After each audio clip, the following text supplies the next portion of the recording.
الحمدللہ وحدہ والصلاة والسلام علی من لا نبی بعدہ اما بعد فاعوذ باللہ من الشیطان الرجیم بسم اللہ الرحمن الرحیم بل تؤثرون الحیاة الدنیا والآخرة خیر وابقى ان ھذا لفی الصحف الاولی صحف ابراہیم وموسیٰ۔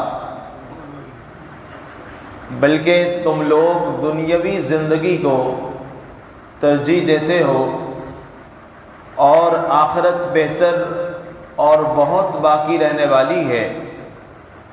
بے شک یہ اگلی مقدس تحریروں میں ثبت ہے، ابراہیم علیہ السلام اور موسیٰ علیہ السلام کے صحیفوں میں۔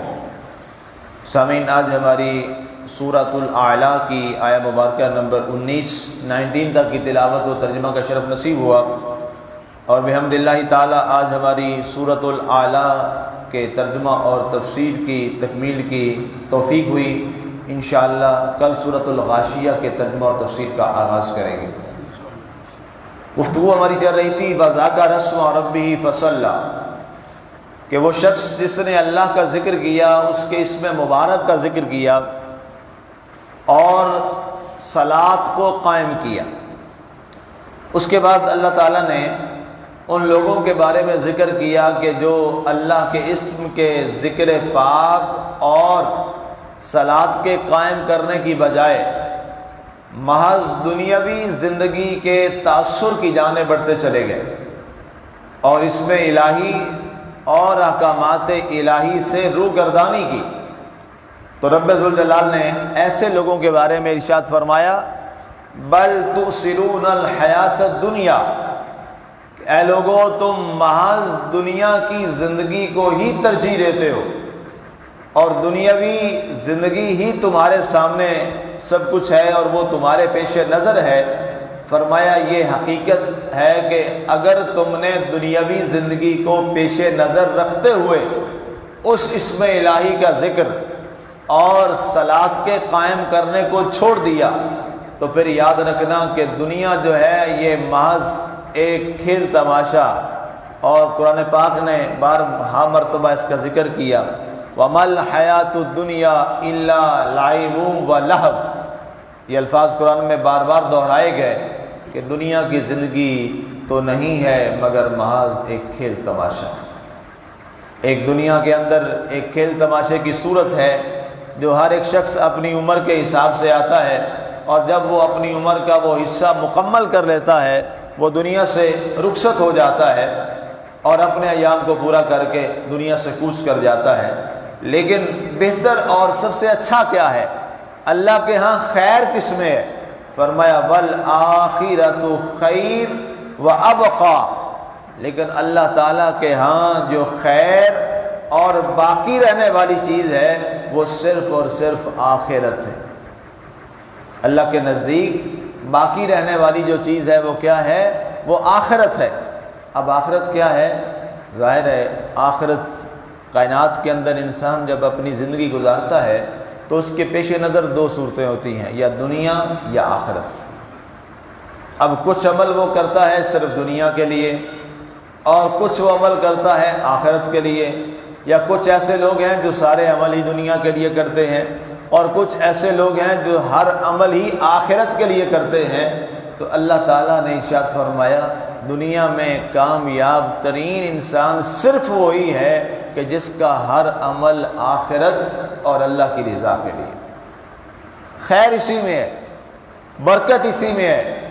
اگر اس کے علاوہ کوئی اور نظریہ ہے دنیا کے لیے تو فرمایا وہ اس میں خیر نہیں ہے۔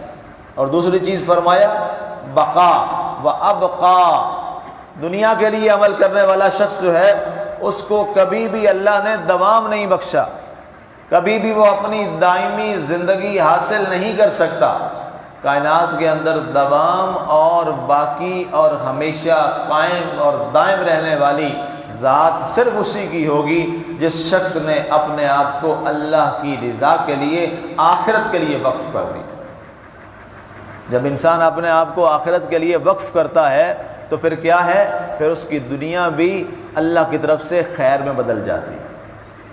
اب اس کا دنیا کا جو بھی عمل ہوگا وہ خیر کی طرف بڑھتا چلا جائے گا، کیونکہ وہ اپنے دنیا کے اس عمل کو بھی کس کے تابع کرے گا؟ آخرت کے تابع کرے گا۔ اور یہی اللہ تعالیٰ نے قرآن پاک میں کئی مقامات کے فرمایا، پیچھے بہت سی تفاسیر ایسی آیات کی گزر آئیں کہ آخرت جو ہے وہ کیا ہے اور دنیا کیا ہے، اور آخرت کے لیے جب انسان عمل کرتا ہے تو اللہ کس انداز میں اس کی دنیا کو بھی اچھا فرما دیتا ہے۔ آگے شاید فرمایا گیا یہ جو باتیں ہیں کہ دنیا کی حیات کو ترجیح دینے والے خیر سے محروم رہتے ہیں، اور جو آخرت کو ترجیح دیتے ہیں اللہ انہیں خیر عطا فرماتا ہے اور اللہ انہیں دوام بخشتا ہے اور وہ باقی رہتے ہیں۔ فرمایا یہ باتیں ان ھذا لفی الصحف الاولی، یہ باتیں صرف ہمارے اس قرآن پاک میں موجود نہیں ہیں، یہ بات صرف اس کلام پاک میں موجود نہیں ہے، بلکہ اے قرآن پڑھنے والوں یہی باتیں اس سے پہلے جتنی کتابیں آئیں اور جتنے صحیفے دنیا میں اتارے گئے یہ باتیں تمام کتابوں میں بھی موجود ہیں، تمام صحیفوں میں بھی موجود ہیں۔ ان ھذا لفی الصحف الاولی، وہ کون سے صحیفے ہیں، وہ کون سی کتابیں ہیں؟ صحف ابراہیم و موسیٰ، حضرت ابراہیم علیہ السلام پہ اترنے والے جتنے صحیفے اور جناب موسیٰ علیہ السلام پہ اترنے والے صحیفے، جناب ادریس علیہ السلام پہ اترنے والے صحیفے، اور باقی انبیاء کرام پہ جو مختلف انداز میں، اس پہ پورا وہ ہمارا تفسیر کا ایک درس ہے وہ موجود ہے، وہاں سے آپ سن سکتے ہیں کہ کس نبی پر کون کون سا صحیفہ اترا، اس پر پوری تفصیل سے میں نے یہ اس پہ درس قرآن ہمارا گزرا تھا۔ تو اللہ تعالیٰ نے تمام ان صحیفوں کے اندر تقریباً جن کی تعداد 100 بنتی، ان تمام 100 صحیفوں کے اندر اور بقیہ 3 کتابوں کے اندر اللہ تعالیٰ نے وضاحت کے ساتھ اور یہ بات طے کر دی ہے کہ اللہ تعالیٰ اس کو خیر بھی عطا فرمائے گا اور اللہ تعالیٰ اس کو باقی بھی رکھے گا اور اس کا ذکر خیر بھی باقی رکھے گا جس نے اپنے عمل کو اللہ کی رضا کے لیے اور آخرت کے لیے وقف کر دی۔ اور یہ حقیقت ہے ہمارے سامنے دنیا میں جتنی عظیم ہستیاں ہیں جن کے نام آج بھی زندہ ہیں، قیامت تک زندہ رہیں گے، اور آج جو بھی اللہ کی رضا کے لیے اس دین کے لیے اپنا معاملہ اور آخرت کے لیے کرتا ہے، اللہ نے آج بھی ان کے نام زندہ رکھے ہیں، کل بھی زندہ رکھے گا اور قیامت کے بعد بھی زندہ رکھے گا، اس لیے کہ اس میں پہلو کیا تھا؟ خیر کا پہلو تھا، آخرت کا پہلو تھا۔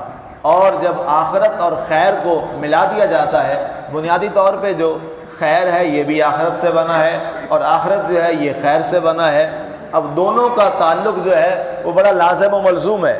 جس شخص کی خیر اچھی ہے اس کی آخرت اچھی ہے، اور جس کی آخرت اچھی ہے آخرت ہوتی ہی اسی کی اچھی ہے جس کی اللہ کے ہاں خیر اچھی ہوتی ہے۔ تو اللہ تعالیٰ کی ذات رب ذوالجلال نے اس میں اب کنکلوژن اور نتیجہ سورۃ الاعلیٰ کی جو آخری آیات جہاں پہ مکمل کیا جا رہا ہے، تمام چیزیں آغاز تسبیح سے فرمایا، پھر انسان کی تخلیق کا ذکر کیا، پھر اس کے بعد اللہ تعالیٰ نے اپنے محبوب صلی اللہ علیہ وسلم کے علم کا ذکر کیا، آپ کو پڑھانے کا ذکر کیا، پھر اس کے بعد جو اللہ سے ڈرتا ہے وہی نصیحت حاصل کرتا ہے۔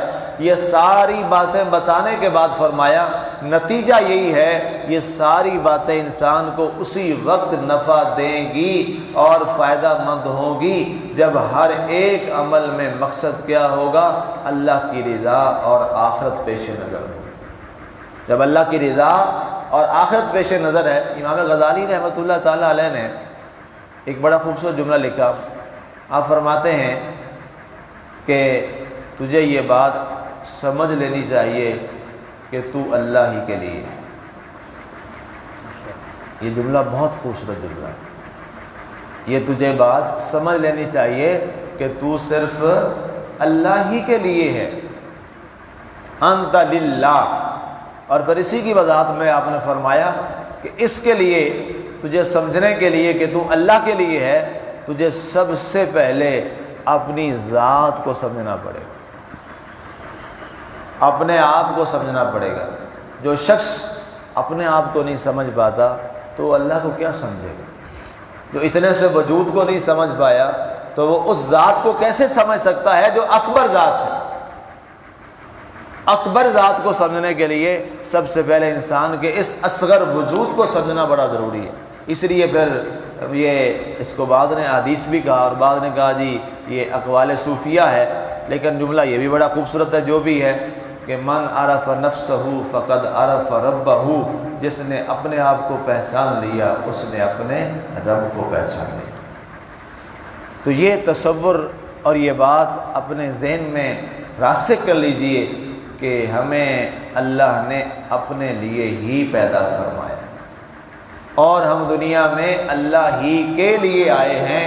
جب یہ تصور مضبوط ہو جاتا ہے تو پھر والآخرۃ خیر وابقی، اللہ یہ نعمت ہمیں نصیب کر دے گا کہ پھر ہماری آخرت اسی میں خیر ہوگی، اسی میں بقا ہوگی، اور پھر اللہ تعالی ہمیں آخرت کو ہی ترجیح دینے کی توفیق نصیب فرمائے گا۔ اللہ تعالیٰ کی ذات ہمیں یہ ہمت اور توفیق دے، اللہ ہمیں معرفت نفسی بھی نصیب فرمائے اور یہ بھی توفیق دے کہ ہم اللہ ہی کے لیے ہیں، اللہ ہی کے لیے ہیں۔ اللہ تعالی ہمیں سورۃ الاعلیٰ کے تمام احکامات پہ عمل کی توفیق عطا فرمائے، آمین۔ وما علینا الا البلاغ المبین۔